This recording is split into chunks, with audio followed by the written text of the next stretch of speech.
ये compound interest का question है, इसको देखिए कैसे बनेगा। किसी धन का 16/2/3% चक्रवृद्धि ब्याज की दर से 2 वर्ष में अमाउंट दे दिया है 1470, तो वो धन क्या है, प्रिंसिपल क्या है। रेट 16/2/3% ये होता है 1/6 फ्रैक्शन में। 2 वर्ष में ये अमाउंट दे रखा है, तो प्रिंसिपल आपको चाहिए। रेट ये बता रहा है कि अगर प्रिंसिपल 6 है तो इंटरेस्ट 1 रुपया है, मूलधन 6 रुपया तो ब्याज 1 रुपया, तो बढ़ के हो जाएगा 1 रुपया। अगर ऐड करते हैं मूलधन में ब्याज 1 ऐड करते हैं तो होता है मिश्रधन। 6 बढ़ के हो जा रहा है 7, 1 साल। तो कितने साल का बोल रहे हैं, 2 साल का बोल रहे हैं। तो एक बार और 6 से 7 लेंगे, या इसका दोनों तरफ स्क्वायर भी कर सकते हैं। ये मल्टीप्लाई होके 36 हुआ और ये मल्टीप्लाई होके 49 है। मतलब मूलधन प्रिंसिपल जो 36 था 2 में बढ़ के 49 है। ठीक है, मिश्रधन कितना दे रखा है, 1470।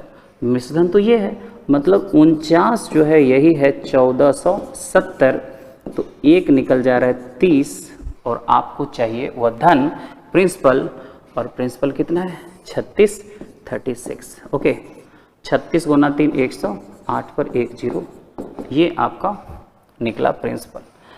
इसमें जो कहता निकालने के लिए आप निकाल सकते थे।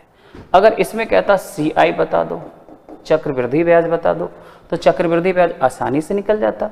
CI अगर निकालने के लिए कहता तो 1, चूंकि 49 बराबर 1470, इसलिए 1 बराबर 30 निकला, और CI होता है ये दोनों का डिफरेंस। ये दोनों का डिफरेंस कितना हो रहा है, आप देखिए 9 और 4 13, आपको 13 निकालना पड़ता। और उस केस में चूंकि 1 बराबर 30 है, इसलिए 13 बराबर हो जाएगा 30 गुना 13 बराबर 390 रुपया। क्या आप समझ पा रहे हैं? लेकिन इस क्वेश्चन का जो आंसर है वो ऑप्शन ए है। तो इस तरह से इसको बनाया जाता है। ठीक है, इसको देखिएगा। क्वेश्चन कह रहा है किसी धन पर 4 वर्ष के लिए SI मूलधन से 4400 रुपया क्या है, कम है। मूलधन अगर P है और SI लेते हैं तो मूलधन से कितना कम है, 4400 रुपया। ये दे रखा है, टाइम दे रखा है 4 इयर्स, रेट रखा है 62/3%। तो क्वेश्चन कह रहा है इसमें प्रिंसिपल चाहिए और क्या चाहिए, SI चाहिए, ये दोनों चाहिए। ठीक है, देखिए सिंपल इंटरेस्ट का एक कंसेप्ट ये है कि अगर रेट, जिसे दर कहते हैं, R% हो और समय T वर्ष हो, SI होता है R × T%। एग्जाम्पल से दिखते हैं। अगर रेट है 10% 1 ईयर का, तो 2 इयर्स का अगर आप निकालेंगे तो निकल जाएगा 10 × 2 20%। अगर आप 3 इयर्स का निकालेंगे 10 × 3 30%। इयर्स का निकालेंगे तो ये निकल 10 × 4 40 इयर्स, 40%। सिंपल इंटरेस्ट में, साधारण ब्याज में 1 साल का अगर 10% है, 2 साल का 20, 3 साल का 30% होता है। वो प्रत्येक साल सेम ही रहता है, कंपाउंड में ऐसा नहीं होता है। ठीक है, तो अगर आप रेट को टाइम से मल्टीप्लाई कर देते तो इंटरेस्ट निकल जाता है। यहां पर रेट और टाइम दोनों दे रखा है। 16/2/3% है रेट, टाइम 4 ईयर, तो SI परसेंट निकाल लेते हैं। ये हो जा रहा है 62/3% × 4।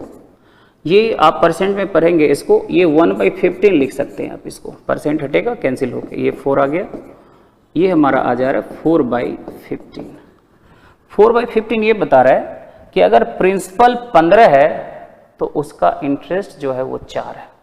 मूलधन 15 तो ब्याज 4। कैसे? 1 साल का ब्याज हो जा रहा है 100 रुपये पर, 1 साल का ब्याज हो रहा है 62/3 होता है। तो 4 साल का 4 से मल्टीप्लाई करके निकाला गया। अब देखिए क्वेश्चन में ये कहा था कि ब्याज जो है मूलधन से 4400 रुपया कम है, तो 15 से 4 कितना कम है? ये मूलधन है और ये SI है, तो कम है 11। यही जो 11 है ना, ये जो 11 है ना, यही है 4400 रुपया। इसलिए एक जो है ना वो है 400 रुपया। तो आपको क्या चाहिए? मूलधन। मूलधन कितना है? 15। ये जो 15 है, 15 निकल गया आपका 6000 रुपया। ठीक है, 15 निकल गया 6000 रुपया। और अगर ब्याज आपसे पूछ रहा है तो ब्याज आसानी से निकाल लेंगे। ठीक है, ब्याज तो 4 है ना, तो 1 बराबर कितना निकला? 400। तो 4 बराबर निकल जाएगा आपका 1600 रुपया। 6000 और 1600। क्या आप समझ पा रहे हैं? इस क्वेश्चन को इस तरह से बना सकते हैं। क्योंकि मुझे कंसेप्ट बताना था इसलिए इतना टाइम लगा। अगर आपको एक बार कंसेप्ट मिल जाए तो इस तरह के क्वेश्चन को आपको भी समझ में आ रहा है कि कितना सेकंड बना सकते हैं। अगर इसी में अमाउंट निकालना होता तो अमाउंट तो प्रिंसिपल 15, ब्याज 4, तो अमाउंट 15 4 कितना निकालते? 19। 1 यूनिट निकला, उसको 1 यूनिट कितना निकल गया? 4। तो आपको 19 निकालना था। 15 4 19, 7600 रुपया निकलता। ठीक है, समझ रहे हैं?